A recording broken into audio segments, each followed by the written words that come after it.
തൃക്കാക്കര നഗരസഭയ്ക്കെതിരെ അഴിമതി ആരോപണവുമായി സിപിഎം. കെട്ടിട നിർമ്മാണ പെർമിറ്റിന് കൈക്കൂലി വാങ്ങിയെന്നാണ് പരാതി. നഗരസഭയുടെ ഭരണം പൂർണ്ണ പരാജയമാണെന്ന് ആരോപിച്ച് സിപിഎം പ്രതിഷേധ കൂട്ടായ്മ സംഘടിപ്പിച്ചു. ഏറെ വിവാദം സൃഷ്ടിച്ച തൃക്കാക്കര നഗരസഭയിലെ പണക്കിഴി വിവാദത്തിൽ മുൻ അധ്യക്ഷ അജിത തങ്കപ്പനെതിരെ വിജിലൻസ് അന്വേഷണം നടക്കുന്നതിനിടെയാണ് കെട്ടിട നിർമ്മാണ പെർമിറ്റിനെ ചൊല്ലി പുതിയ വിവാദം. തൃക്കാക്കരയിൽ കെട്ടിട നിർമ്മാണ പെർമിറ്റ് ലഭിക്കാൻ മുൻ ചീഫ് സെക്രട്ടറിയോട് ഇടനിലക്കാരൻ 10 ലക്ഷം രൂപ ആവശ്യപ്പെട്ടെന്നും അദ്ദേഹം പ്രിൻസിപ്പൽ സെക്രട്ടറിയോട് ഇക്കാര്യം അറിയിച്ചുവെന്നുമാണ് നഗരസഭാ സെക്രട്ടറി ടി.കെ. സന്തോഷിന്റെ വെളിപ്പെടുത്തൽ.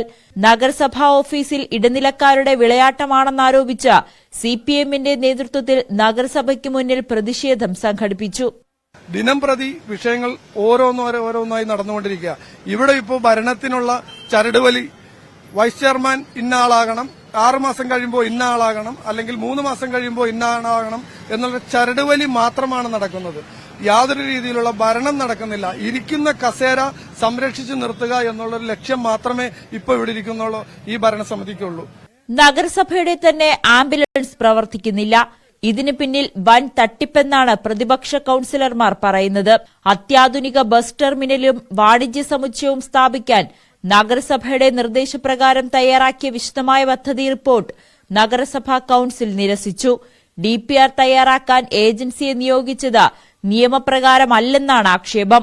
വരും ദിവസങ്ങളിൽ പ്രതിഷേധം ശക്തമാക്കാനാണ് പ്രതിപക്ഷ തീരുമാനം. ന്യൂസ് 18 കൊച്ചി.